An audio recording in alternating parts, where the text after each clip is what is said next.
अदम्य शौर्य साहस का प्रतीक झांसी का किला और उसकी नायिका लक्ष्मीबाई।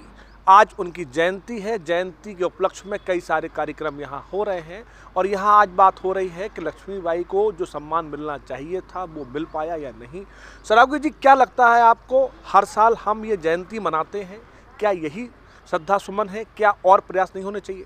झांसी की रानी ने अपनी 23 वर्ष की उम्र में आज़ादी की लड़ाई लड़ी थी अंग्रेज़ों के विरुद्ध में।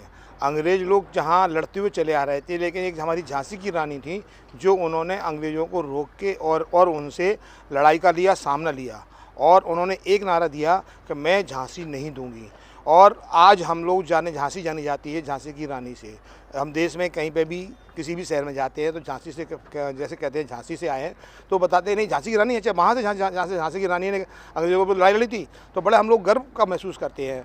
अब हमारा भी दायित्व तो बनता है कि 19 तारीख जो झांसी की रानी का जन्म हुआ था, उस दिन को पूरा भारत ज़ोर शोर से मनाए, घर घर में दीपावली की तरह त्यौहार मनाए और उनका सम्मान जो होना चाहिए था भारत में वर्ष में, उनको वो सम्मान नहीं मिला। जिस तरह से हम लोगों ने ध्यानचंद जी को लड़के और ध्यानचंद जी का, हम झांसी के में रहे ध्यानचंद जी, उनका आज सम्मान आज है भारतवर्ष में। उनके नाम से 28 अगस्त स्पोर्ट्स दिवस मनाया जाता है। उसी तरह से हम लोगों के झांसी वासियों की इच्छा है कि 19 नवंबर को भी एक उनको दीपांजलि झांसी रानी को दी जाए और देश उनको याद करे।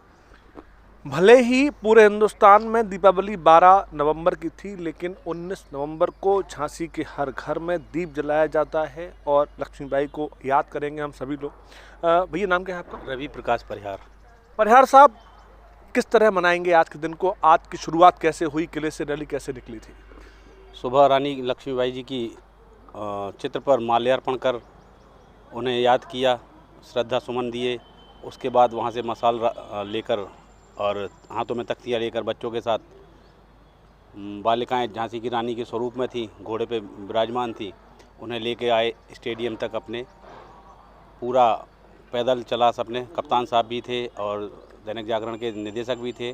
सभी लोगों ने पैदल रैली को स्टेडियम तक लाए और यहाँ समापन किया। झांसी की रानी को याद किया, उनके जीवन के और संघर्ष के बारे में बच्चों को जानकारी दी, ताकि हमारे बच्चे भी इस चीज़ को समझें कि झांसी की रानी हमारे लिए भगवान से कम नहीं है। ये नाम क्या है आपका? ब्रजेश द्विवेदी। ब्रजेश जी, क्या संदेश दिया गया रैली के माध्यम से बच्चों का उत्साहवर्धन करके? रैली के माध्यम से संदेश ये दिया गया कि झांसी में 2 लोग प्रसिद्ध हैं। पहले नंबर पर झांसी की रानी और दूसरे नंबर पर मेजर ध्यानचंद।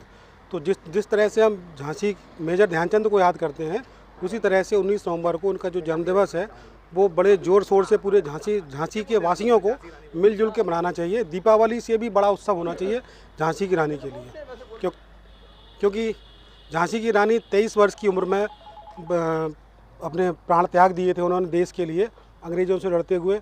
और यही एक ऐसी महिला थी जिन्होंने नारा दिया था कि मैं अपनी झांसी नहीं दूंगी। और संपूर्ण भारतवर्ष में किसी भी राजा ने, किसी भी रानी ने ये नहीं कहा कि मैं अपनी देश या मैं अपना जिला या मैं अपना देश नहीं दूंगी। झांसी रानी ऐसी थी जिन्होंने कहा कि मैं अपनी झांसी नहीं दूंगी। बेटा, नाम क्या है आपका? जैनी। आज कहाँ से रैली शुरू हुई थी? क्या परफॉर्म किया आपने? किले से ध्यानचंद स्टेडियम तक।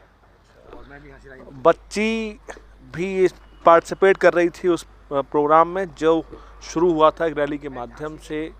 झांसी दुर्ग से पूरी एक रैली यहाँ तक पहुँची।